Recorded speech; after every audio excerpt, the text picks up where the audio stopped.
Walk Two Moons, Chapter 24, Birds of Sadness. As we were leaving the Badlands, Gramps swore at a driver who cut us off. Usually when Gramps cussed like this, Graham threatened to go back to the Eggman. I don't know that whole story, just that one time when Gramps was cussing up a storm, Graham ran off with a man who regularly bought eggs from Gramps. Gramps stayed with the Eggman for 3 days and 3 nights until Gramps came to get her and promised he wouldn't swear anymore. I once asked Gram if she would really go back to the Eggman if Gramps cussed too much. She said, "Don't tell your grandfather, but I don't mind a few hells and damns. Besides, that Eggman snored to beat the band." "So you didn't leave Gramps just because of cussing?" "Salamanca, I don't even remember why I did that. Sometimes you know in your heart you love someone, but you have to go away before your head can figure it out." That night, we stayed at a motel outside of Wall, South Dakota. They had one room left, with only one bed in it, but Gramps was tired, so he said it would do. The bed was a king-size waterbed. "Gall dang," Gramps said. "Looky here." When he pressed his hand on it, it gurgled. "Looks like we'll all have to float on this raft together tonight." Gram flopped down on the bed and giggled. "Huzz, huzz," she said in her raspy voice. She rolled into the middle. "Huzz, huzz." I lay down next to her, and Gramps tentatively sat down on the other side. "Whoa," he said. "I do believe this thing's alive." The 3 of us lay there sloshing around as Gramps turned this way and that, and "Gall darn," he said. Tears were streaming down Gramps' face, she was giggling so hard. Gramps said, "Well, this ain't our marriage bed." That night, I dreamed that I was floating down a river on a raft with my mother. We were lying on our backs, looking up at the sky. The sky moved closer and closer to us. There was a sudden popping sound, and then we were up in the sky. Mama looked all around and said, "We can't be dead. We were alive just a minute ago." In the morning, we set out for the Black Hills and Mount Rushmore, hoping to be there by lunchtime. No sooner were we in the car than Gramps said, "So what happened to Peebee's mother? And did Peebee get any more of those messages?" "I hope everything turned out all right," Gramps said. "I'm a little worried about Peebee." On the day after Phoebe showed her father the suspicious spots in the unidentifiable hair strands, another message appeared. "You can't keep the birds of sadness from flying over your head, but you can keep them from nesting in your hair." Phoebe brought the message to school to show me. "The lunatic again," she said.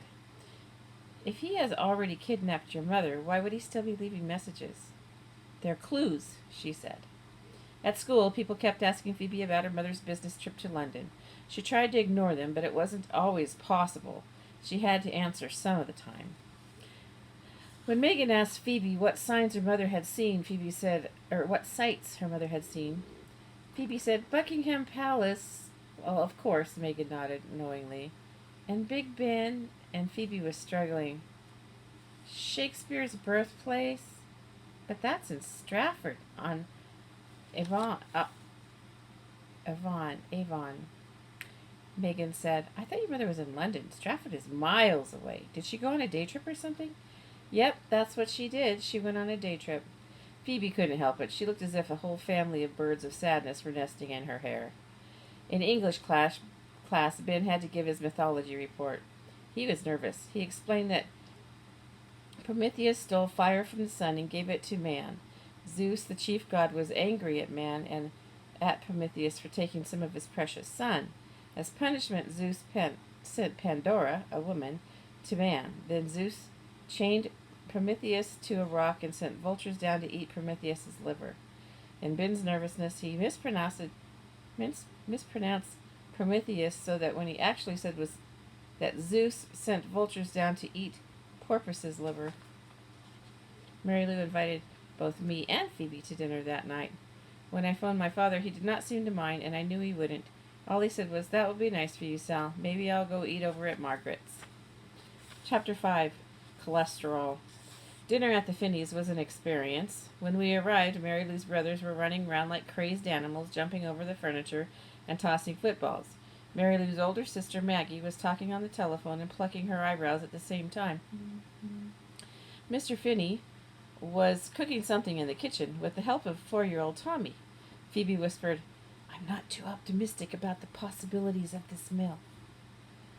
When Mrs. Finney straggled in the door at 6 o'clock, Tommy and Dougie and Dennis tugged at various parts of her, all of them talking at once. "Look at this," and "Mom, Mom, Mom," and "Me first."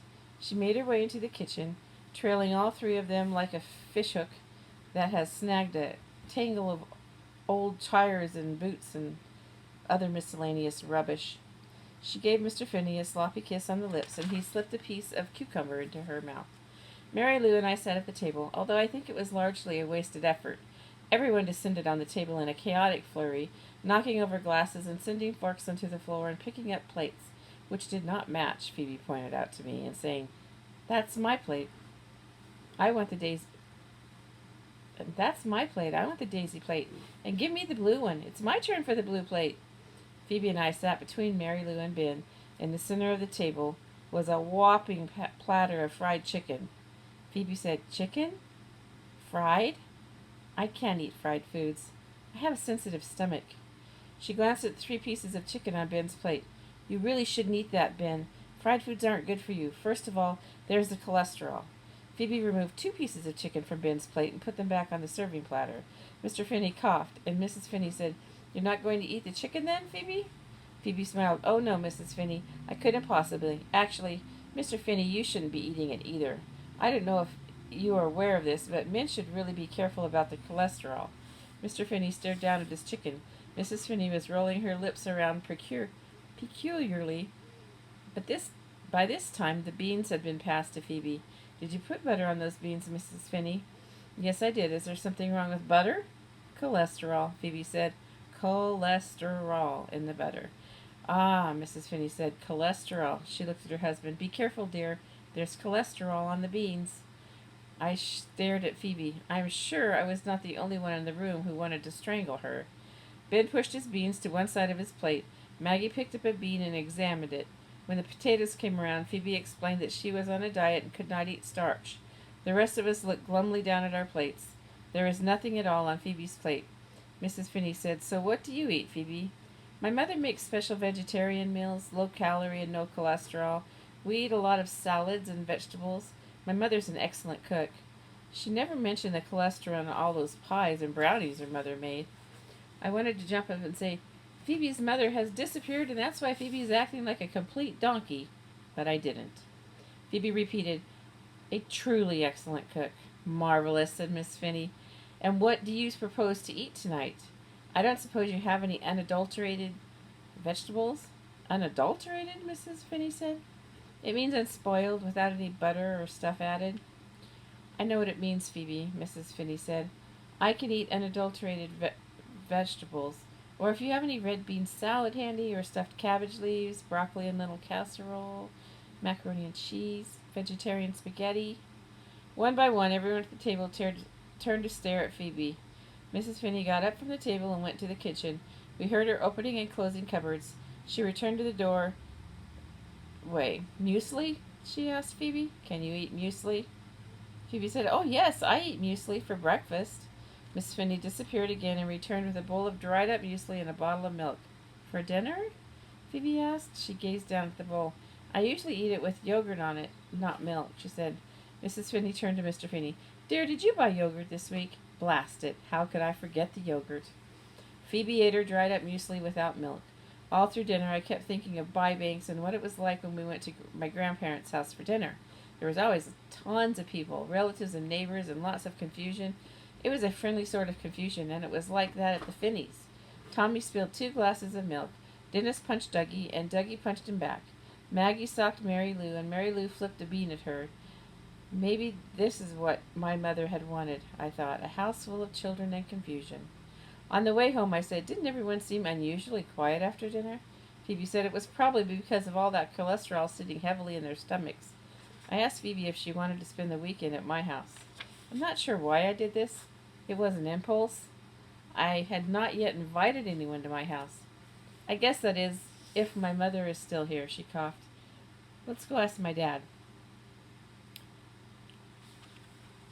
I guess that is if my mother is still... She coughed. Let's go ask my dad. In the kitchen, her father was washing the dishes. He was wearing a frilly apron over his white shirt and tie. You're supposed to rinse the soap off, Phoebe said. And is that cold water you're using? You're supposed to use really, really hot water to kill the germs. He didn't look at Phoebe. I thought maybe he was embarrassed to be caught doing the dishes. You've probably washed that plate enough, Phoebe said. He had been rubbing it around and around with the dishcloth. He stopped and stared down at the plate. I could practically see the birds of sadness pecking at his head, but Phoebe was busy swatting at her own birds.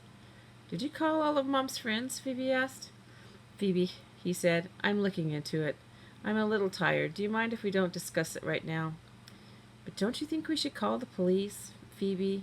Sal wants to know if I can spend the weekend at her house. Of course, he said. But what if Mom comes back while I'm at Sal's? Will you call me? Will you let me know? Of course. Or what if she telephones? Maybe I should stay home. I think I should be here if she calls. If she telephones, I'll have you call her at Sal's, she said. He said. But if we don't have any news by tomorrow, Phoebe said, we should definitely call the police. We've waited too long already. What if she's tied up or somewhere and waiting for us to rescue her? At home that night, I was working on my mythology report when Phoebe called. She was whispering when she went downstairs to say... She was whispering. When she went downstairs to say goodnight to her father, he was sitting in his favorite chair, staring at the television, but the television wasn't on. If she did not know her father better, she would have thought he'd been crying. But my father never cries, she said.